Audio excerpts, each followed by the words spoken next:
Olá, Pastor Danilo que vos fala. Bem-vindo ao Expositivo. Nosso objetivo é expor a Palavra de Deus de maneira que você possa compreender as verdades espirituais que nela contém e, ao mesmo tempo, guardá-la no seu coração. O nosso tema de hoje está baseado no texto de Lamentações, capítulo 3, e o tema é Navegando pelo grande mar chamado Sofrimento. Vamos ler a palavra do Senhor?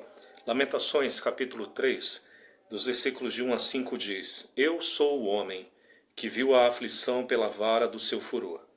Ele me levou e me fez andar em trevas e não na luz. Deveras se tornou contra mim, virou contra mim de contínuo a mão todo dia. Fez envelhecer a minha carne e a minha pele, quebrantou os meus ossos. Edificou contra mim e me cercou de fel e trabalho. E versículo 6. Assentou-me em lugares tenebrosos, como os que estavam mortos há muito tempo. Meus queridos, eu acredito que você já consiga compreender a grande dificuldade que o profeta Jeremias estava passando aqui. O próprio nome do livro já demonstra aquela que era a realidade difícil que o profeta Jeremias estava passando. Porque o profeta estava passando por um tempo de grande lamentação, em vista a todo o sofrimento que a nação de Israel e ele, obviamente, estavam passando como consequência da invasão babilônica. De acordo com Jeremias, as pessoas estavam chorando de dia e de noite. Elas gemiam pelas ruas à procura de pão para comer.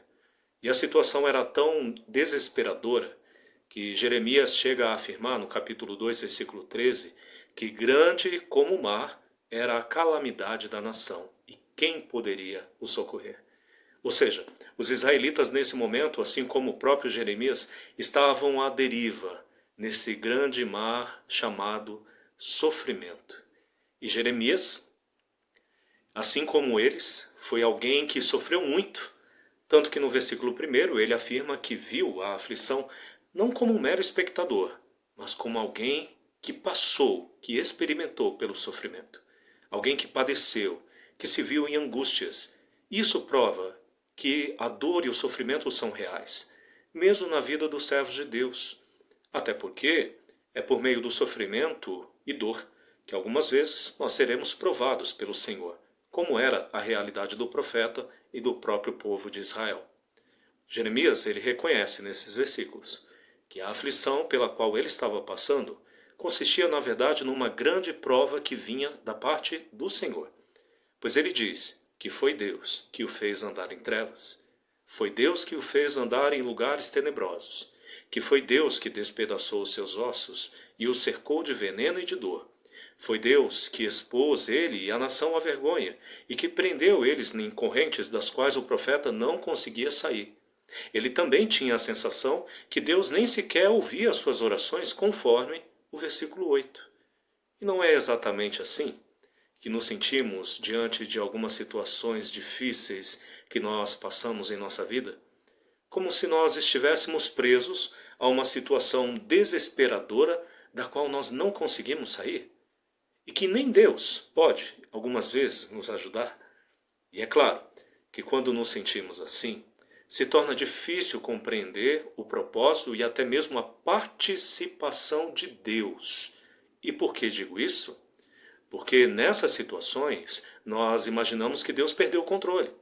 Nós nos questionamos por que essas coisas acontecem, por que Deus permite que aconteça. Por que Deus permite a dor, o sofrimento, por que Ele permite a cada um de nós chorar. Obviamente nós não temos todas as respostas que talvez você precisa, até porque Deus trabalha nos corações de maneira muito particular. Mas de uma coisa eu sei, o mesmo Deus que te provou é o mesmo que pode te livrar dessa provação. É Ele que te guiará e que te sustentará enquanto você estiver passando por ela. Por isso que apesar de reconhecer que as difíceis provas que enfrentaremos nessa vida, sim, podem ser pela permissão do Senhor, nós devemos continuar acreditando e o buscando. E foi exatamente isso que o profeta Jeremias fez. Mesmo não compreendendo em algumas situações o porquê estava passando por aquilo, ele creu no Senhor e creu que Deus poderia livrá-la delas. Porque Deus ele é bom. Em todo o tempo Deus é bom. E é nessa bondade que a nossa esperança ela deve se apegar. Por isso que o sofrimento, para aqueles que têm fé em Deus, nunca será uma justificativa para que se afaste dele. Pelo contrário, para aqueles que conhecem e creem em Deus, o sofrimento sempre será um motivo para se aproximar dele, porque sabemos que ele é o único que de fato pode nos ajudar e ao mesmo tempo salvar. É ele que nos levará a um porto seguro, depois que nos tirar deste grande mar chamado sofrimento. É isso que devemos crer, é isso que devemos esperar da parte de Deus.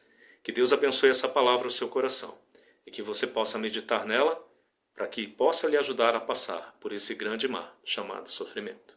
Deus abençoe.